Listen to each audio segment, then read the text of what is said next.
to WICR, Iona College Radio.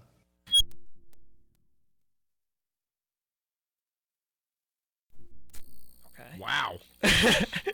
What a way to start the show, huh, Whoa. Kenny? I don't have any words for that. That was wild. Yeah, some people might think that's an inauspicious start, but I liked it. yeah, It got my attention. that could be our show opener from now on. You know what? Honestly, not a whole lot of editing has to go into that one. No, It saves no. a lot of time, and It's- it gets everybody interested right away. It's pretty simple, Yeah. self-explanatory. Oh, yeah. I like it. it. You know what? Fine. We'll go with it. Yeah. All right. Okay. So anyway, welcome everyone. Now that we are finally not squeaking, and Yes, it's, no more squeaking. and it's Kenny and me talking. Welcome everyone. It is Sports Talk with Kenny and Ian, and we've got an exciting show today. Oh, yeah. Well, there's a lot going on. It's the beautiful time of the world where all four major sports are happening and baseball's done. And there's still like little free agency stuff going on. That's the one thing I really enjoy about baseball offseason is free agency starts immediately following the World Series. I really like that. A lot of other sports, they push it off until there's like a specific date, right? Like hockey starts on July 1st. Basketball, what is that? July 1st. July 1st also. So it's Football's not even for a month. It's well, like football March free 1st. agency is like fake free agency That's true. because nobody even knows what's happening, and then randomly people are like, "Oh, we got him." Yeah. It's like, what? How? But no. So that's why I like baseball offseason. Even though I hate baseball offseason because when free agency starts so early, nobody cares, and then randomly people start signing. Just randomly. Because with hockey and basketball, you're going to get people to sign on July 1st. It's going to be really cool, and everybody's going to be really excited. And then maybe on July 2nd and 3rd, other like the B-level players sign. But in baseball, it's total chaos. You never know when anybody's going to sign because they've got 7 months to decide. Point taken. I mean, Thank you. a lot of stuff happens at the winter meetings in December. Yeah, because there's a lot of trades and Right. talking. So that's, for me, that's really when baseball free agency is. Like, Yeah, right. I kind of like don't think about it right now. It's kind of just, okay, baseball finished up and now we focus on the other sports. Right. Whereas, Well, now we hear all those all those crazy rumors, and Bleacher Report sends you all those crazy phone updates where, the Mets are going to offer 14 years and $900 million to Alexi Ramirez or something stupid. well, that sounds like a good yeah, it sounds like a contract. Yeah, sure. Definitely something the Mets would do. Yes, it is definitely something the Mets. But did you hear about the Pablo Sandoval rumors to the Sox? I've not. Yeah, Do tell. Got an update earlier this morning. Pablo Sandoval met with the Red Sox. Is to meet with the Red Sox next week at the GM meetings. He's seeking a 6-year deal, so they'll see what they can pull out. You know what? That is somebody who I'd like to see in a Mets uniform. I don't know. That's just me. Granted, that's a lot of money for a big man who can only play a few positions, and the Mets don't need third baseman, obviously. And obviously Lucas Duda is coming around as the... Every time that happens, I think it's a fire alarm. And Lucas Duda is coming around as an everyday first baseman, so maybe not Pablo Sandoval. But I would be okay trading off defense for offense if I was the Mets and throwing Lucas Duda right back out in right field. You've got a Gold Glover and Juan Lagares. And John Stanko, I'm talking to you because I remember last May sitting on this exact chair telling John that if Juan Lagares could hit consistently, he would be a stud in the league, and he most certainly is. And so if you put Dude out in right, you got Juan Lagares in center, and then you can fudge around with left, You can make something happen out there. You got Den Decker. That's about it. But you've got options, and then right at third, and Sandoval at first. That works. Or what the Mets could do. Totally joking here, but knowing the Mets, I wouldn't put it past them. They could just leave everybody, sign Sandoval, and try to make it into the American League and have Sandoval DH. You know what? They could. They could. That would probably work better than mine. But I don't think the American League would take them. I mean, Who would be worse, the Astros or the Mets in the American League? You know, now we have good competition for that. Yeah, right.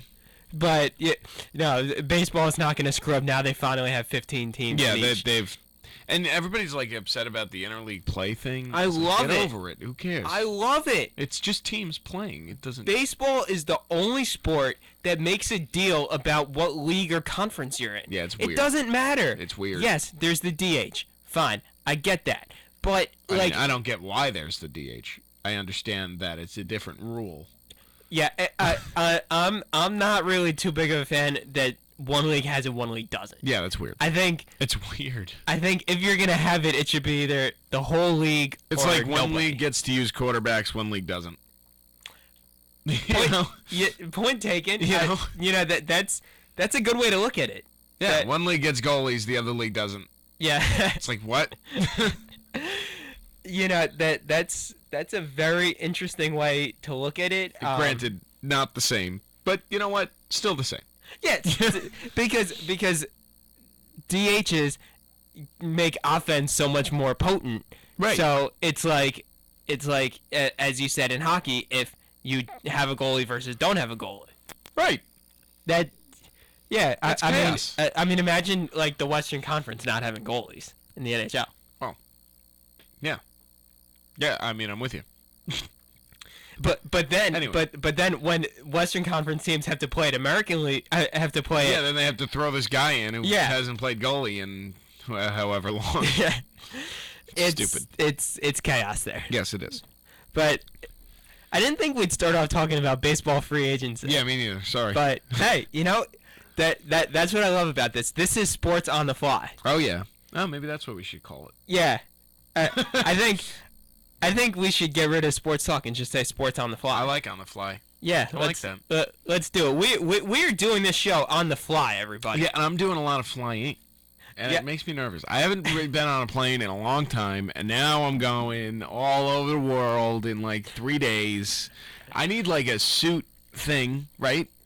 I don't know how to pack for a sports road trip. That's not anything I've ever had to pack for. Well, I've only had to pack for like travel games. You know? as many listeners might not know, Kenny. Oh, and don't forget yourself, Ian. You coming on too. You're not getting out of this. Okay, all right, thank you. But Kenny has been named the play-by-play announcer for the Iona women's basketball team. Mr. Rushman, congratulations. Thank you. It's exciting because that is one of my favorite teams on this campus. They are the epitome of team. They love each other. Coach Gotze is perfect for them. They are like one big happy family.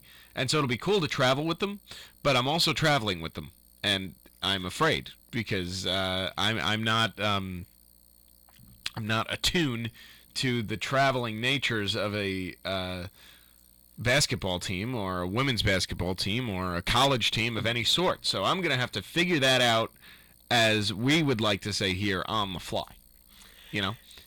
Yeah, well, you don't have to worry too much for their first 2 games. Yeah, so one at Fordham, Right. That's an easy trip, easy little bus ride, and then the next one's here. So that's not bad. Yeah.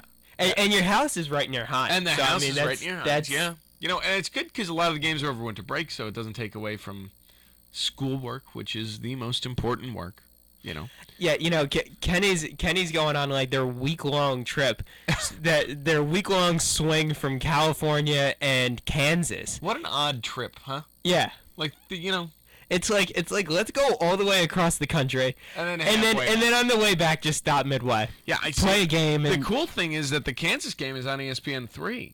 that's awesome. So do I just hang out with them? Like, what do I do? No, you'll be announcing it. Next to them? Yeah. Oh, jeez. I was my freshman year.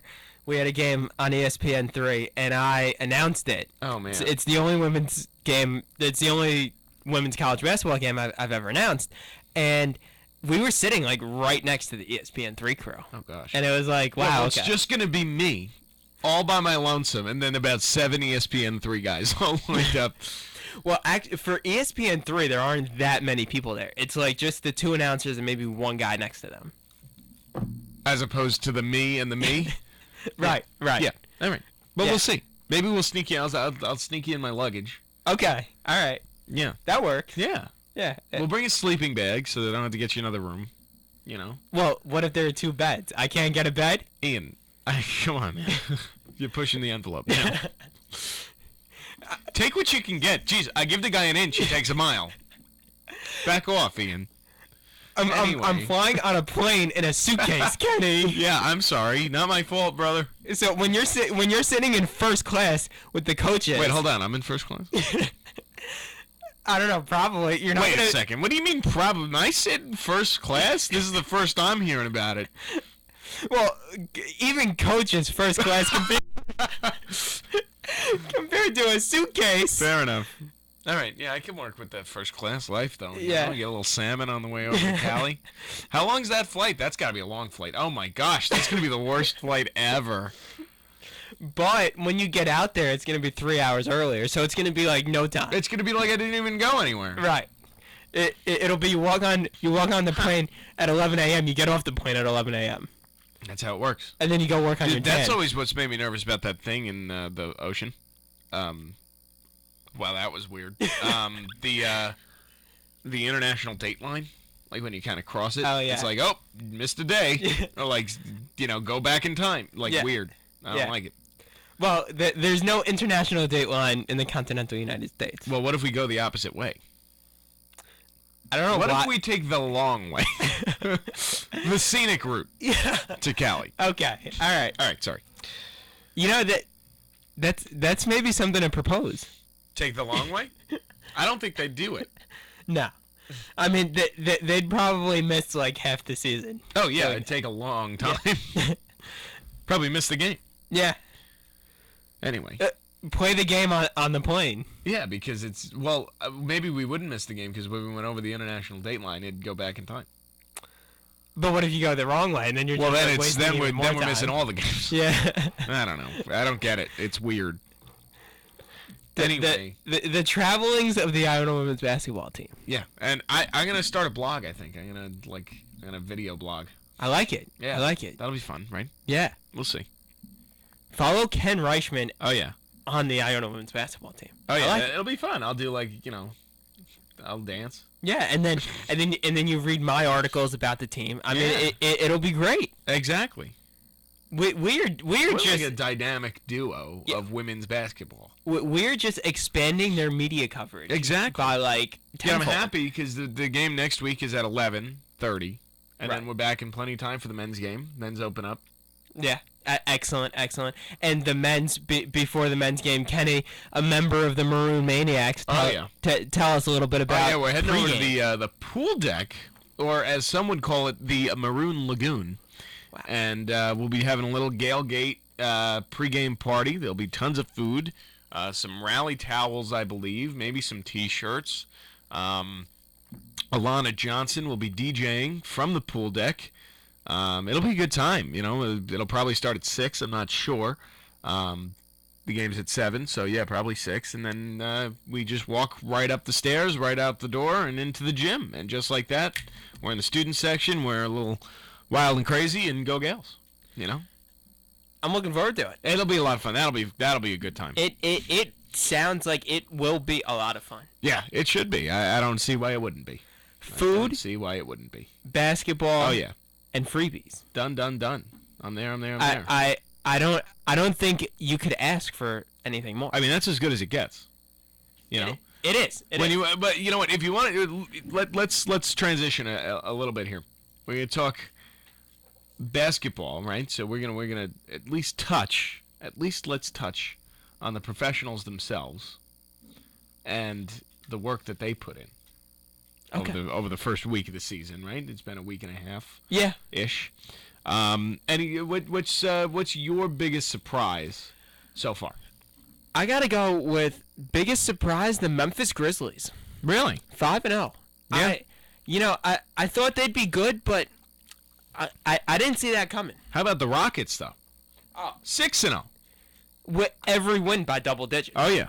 Now that's a team that's waited a little while to, kind of get that swagger. 2 years ago, that's when people, 2 years ago, Rich Harden, Dwight Howard first came on board. That's when everybody was like, okay, this is the time. This is the Rockets' time.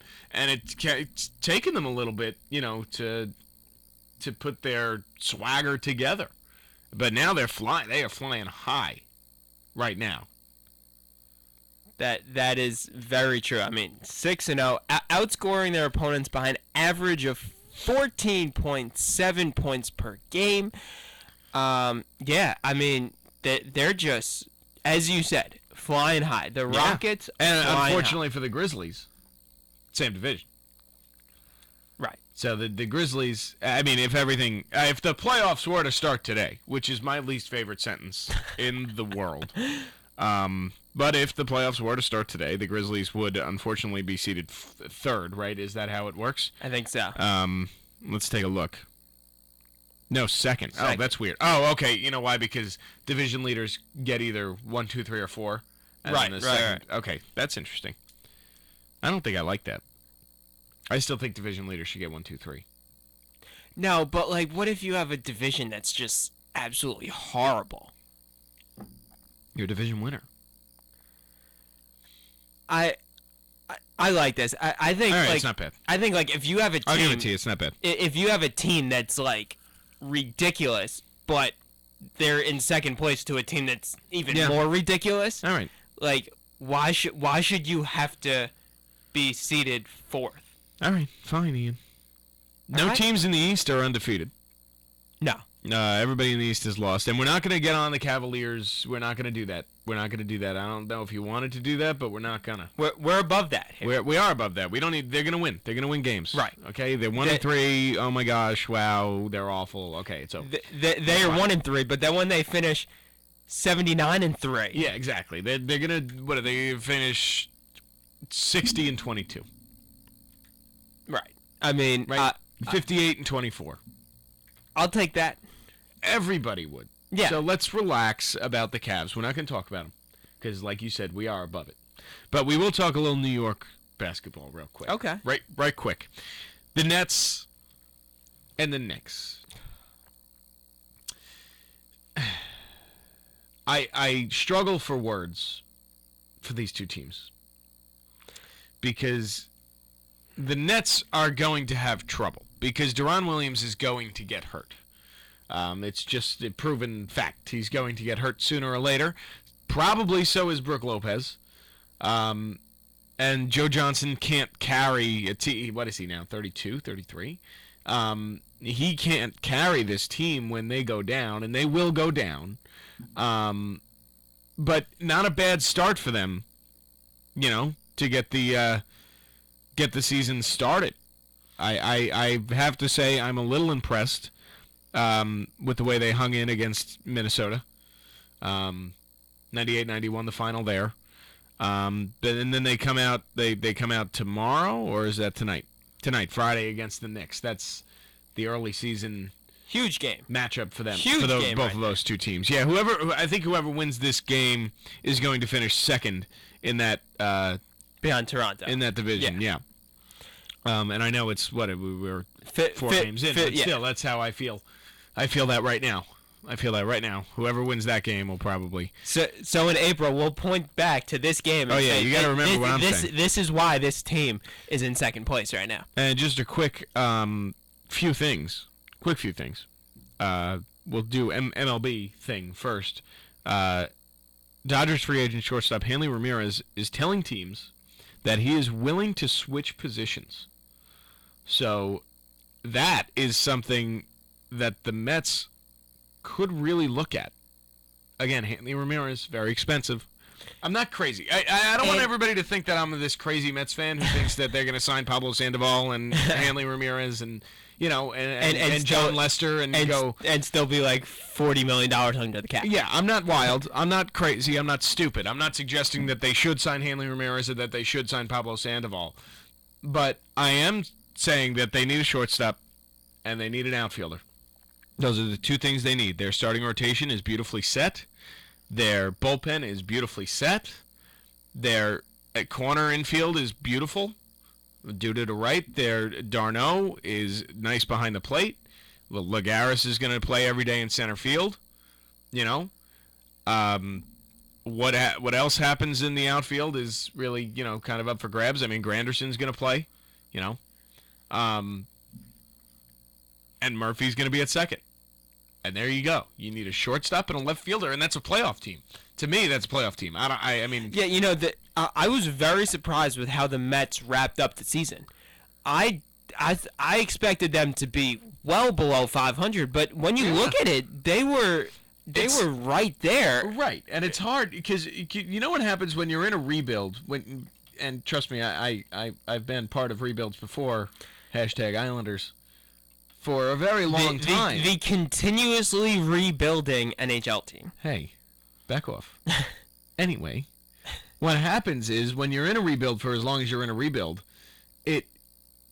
everybody knows that you're rebuilding, or everybody just thinks that you're bad, and you don't make the right decisions at all, and you're just the worst team in the world, and you're awful. But what really happens is that you're rebuilding, and you need to do what you need to do to rebuild your depth, your farm system, and your everyday starting players. So the Mets have done that, and now they're in a position to take the next step. And this season was a step forward.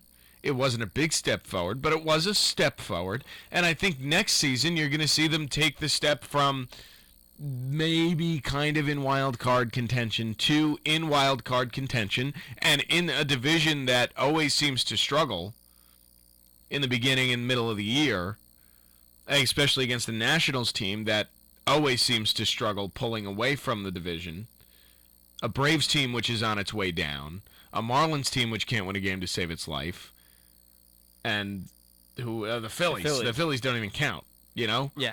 So it's like they're going to finish. They finished, in third? Tied for second. So I think next year they do finish second, but I also think next year they claim one of the wild card spots. Wow, you give them a playoff berth next year. I do. I really think next year, because I think this offseason is going to be very interesting.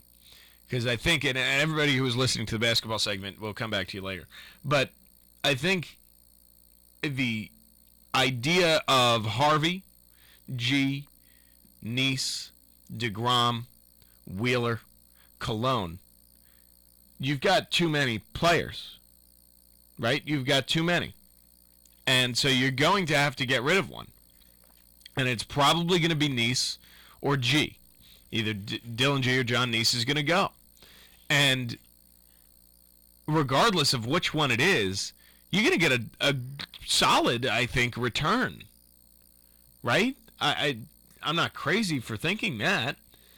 I mean, those guys are back of the rotation starters. Yeah, they're three-starter. They're a three-starter on a good team. Right. They're a three-starter on a good team. On the Mets earlier in this rebuild, they were 1 and 2. So on a good team, they're 3-4. If they go to the same spot, I think it's very, very, very possible. And again, don't forget Montero, who you still have, who could slot in as a fifth starter. And Syndergaard, who eventually needs to pitch for the Mets. Maybe. We'll say. You've got so many arms, and Steve Matz, who's working his way through the Long Island native, who's working his way through the ranks. So you've got arms. You've got plenty of arms. But I think one of them needs to go, and I think what you're going to see is a package of a mid-level prospect, maybe an upper echelon prospect, and a G/Neese for an everyday starting shortstop. I could see that, but you were talking about Hanley Ramirez. I think you have to shy away from Hanley Ramirez. He's too injury prone, and he reminds me a lot of Jose Reyes, who is good, but they're not good. Mm-hmm. And I think Hanley's getting up there in years. The injuries are starting to pile up. I could see if the Mets do get Hanley, that he's going to play 10 games, tear his ACL, and done. Well, what could be interesting with Hanley, And again, I'm not suggesting that the Mets have any shot in acquiring him. He's probably well too expensive for the Mets budget. And I think Michael Kadire is going to be your left fielder. I think that's actually no, the Rockies qualified him, so that ups his price a lot. So maybe not Kadire, but and there's been a lot of talk between the Mets and the Red Sox. Is Cespedes, who the Red Sox aren't too keen on out in left field for them. So there's options out there for the Mets. But I think the thing with Hanley Ramirez is that since he's talking about switching positions, if the Mets were to sign him, and this is totally off the rails right now, if the Mets were to sign a Hanley Ramirez, I think they would move him over to second, and then I think they'd trade Murphy for a better everyday shortstop, who I still think they should trade. I still think Daniel Murphy is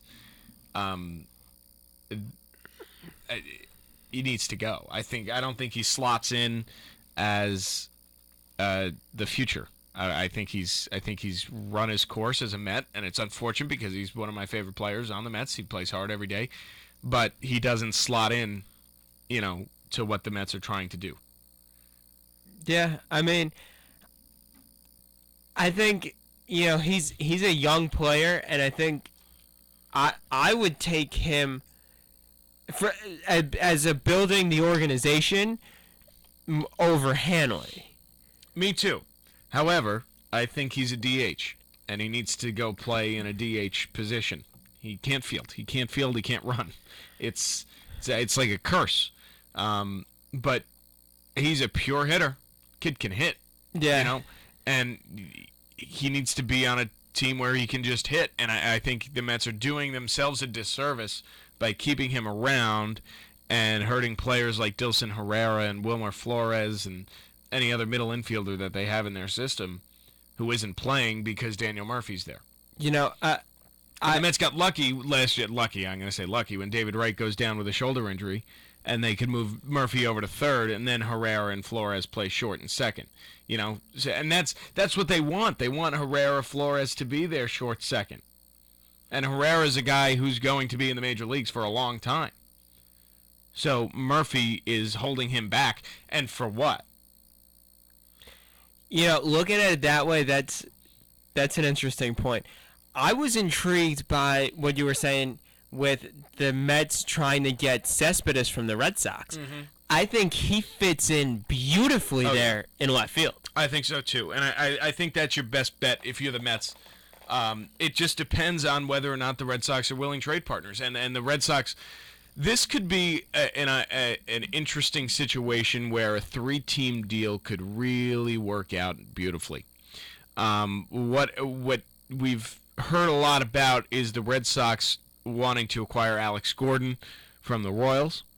The Mets want Yoenis Cespedes from the Sox, and the Royals need some middle to back end starting rotation players. And that is a beautiful match. That is a match made in heaven, where the Royals could acquire John Neese or Dylan G. The Mets would get Cespedes, and the Red Sox would get Gordon. And it just depends on what those teams are willing to do, or if they want to deal with each other straight up. And that's where things get a little dicey. But other than that, Mets trade partners, the ones that make sense to me anyway, the Red Sox align, the Cubs align, who have a lot of middle infield prospects. Castro, Baez, forget the other guy's name, but Castro and Baez are the top two. The Reds and Jay Bruce. And that's really all I see right now in terms of trade partners. But I know the Mets are more interested in trading for a player than they are in signing one in free agency. Well, yeah, it makes sense. I mean, the Mets do have the prospects, and they're spending enough. They don't need to keep everybody and add more to their payroll. Right. So I think for the Mets, really, if you're going out to sign someone, you're making a mistake. You have to look at trades. And I love that 3-team deal with the Royals and the Red Sox. Yeah, I think it helps everybody evenly. The Red Sox are looking for a left-handed bat. The Mets are looking for a right-handed bat, and the Royals are looking for a starting pitcher or two. And and I think that's doable. Yeah, on all ends. That's a huge piece that the Royals need to lock up if they want to continue to contend for World Series championship. And Alex Gordon is a nice complementary player. He's not a superstar. He's spent his whole career, right? He spent his whole career in Kansas City. He's been a good player, and obviously he had a good, good postseason, and he played well. But I don't think he's, the answer. He's not going to lead them to a World Series championship. I think it makes sense on everybody, that deal anyway. But we'll see. Ken, since you're doing so much traveling, why don't you just go to the winter meetings in December and propose that trade for everybody? I don't think I'm allowed to do that. I will try my best. It just makes so much sense, though. You're right. It does. What do you want me to do? You want me to email the guy? Come on. I can't just shoot out emails to, I could, I guess. But I shouldn't, because then I'll get arrested, and then it's like a whole... Well, they'll be tuning into the show. And where are the winter meetings? Is where they in, Boca Raton or something? Yeah, I think Florida somewhere. Okay. All right, we get it, guys. You're rich. But, I think all the GMs will be listening to the show, so they'll say, wow, these guys make so much sense on the air. Let's call each other up and do this. You're right. I would not be opposed to doing it. No. However, if I do get arrested, you need to bail me out. I got you. Right. I got you. Anyway, wow, that segment went all over the place. Segment. Yeah. We'll take a quick break and then. Yeah, probably a good idea. Yeah. Quick, maybe not so quick. Who knows? But and then we'll come back. We'll talk a little hockey, talk a little NFL. I'm excited. I can't wait. All right. Iona College's highly accredited graduate programs empower students to earn degrees that